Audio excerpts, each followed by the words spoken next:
Welcome into Just 5 minutes of me rambling on about something. And this week, it's about the Florida swing. You know, the West Coast is special, from Northern California to Southern California to the desert of Arizona. And of course, they start the year out there in glorious Hawaii. And then they make their way to the state of Florida. And as somebody who lived there for 10 years, I can understand a lot of people going, you know what, Florida golf. Yeah, I get it. Having lived there and knowing from a recreational standpoint, really my whole life, it was kind of underwhelming. That is changing when it comes to where you can play and these special places that are being built. But as it pertains to the Florida swing and the PGA Tour, it does make me very nostalgic. And as much as I love Pebble Beach and I love Riviera, which obviously they didn't play this year, going to Florida means a couple of things. That making mistakes, if you're a PGA Tour player, is compounded. And there are golf courses now that what is now the Cognizant Classic is at places you're familiar with. PGA National, we know it.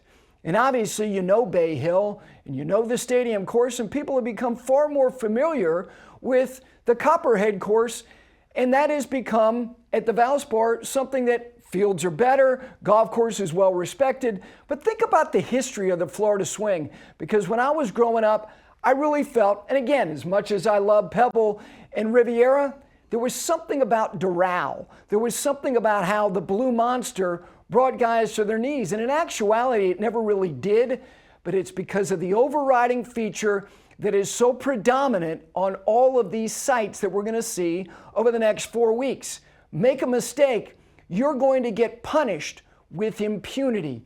Water features, balls rinsing, those boom microphones catching that bloop. Yep, that's another ball being rinsed on 15 or 16 or 17 at PGA National. Because if you go back in the days, so to speak, and think about this event where it all starts this week, it was at places like Inverary. Hell, Jackie Gleason, one of the great comedians of all time, lent his name to that golf tournament. He'd drive around in a tricked out little golf cart wearing pastels, and that was kind of fun. And Jack Nicklaus played, and I remember Tom Kite and Andy Bean and Tom Weiskopf winning those golf tournaments, and those guys were big names. And then it went on this nomadic journey to places like Weston Hills and Mirasol and Eagle Trace, and you're going, the field's bad, nobody cares, nobody knows these holes. And then it went to a place that actually hosted a Ryder Cup, PGA National, where it was played in 1983. And they have a thing that, yes, is it oversold? Is it tired? Yes, the bear trap is all of those things, but it doesn't make it less interesting. Those holes alone make you think 3-shot lead ain't enough. And then you go on to Bay Hill, and it was Arnie's event. And I was lucky enough to not only cover the event, but to be there with the king himself, particularly in the twilight of his life. And the greatest thing about being there with him is that he rode around on an actual golf cart with a bag strapped to that cart, as if his tee time was at 2:14 that afternoon. Think about that. Arnold Palmer riding around a PGA Tour event in a golf cart, not that shocking, but with his own clubs on the cart.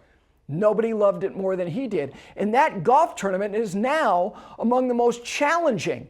The density of the rough, and again, all the water features. And you're thinking, my gosh, we could see a train wreck.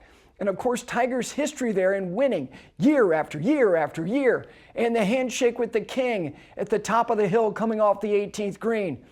And then you head on to the stadium course where it made its home starting in 1982. And Jerry Payton, the orange golf ball, and taking the dive into the lake with Pete Dye and Dean Beeman. And you look at that place and how uncomfortable all these players are. And the fact is, nobody outside of a couple of players, Sergio Garcia's got a win, got a handful of top 10s. Tiger's won twice, not many other top 10s. You want to know why? Because the next shot you hit might be the most discomforting feeling you've had in your career. The Florida swing has golf courses that if you played them in the middle of the summer, you go, this is kind of borderline dreadful.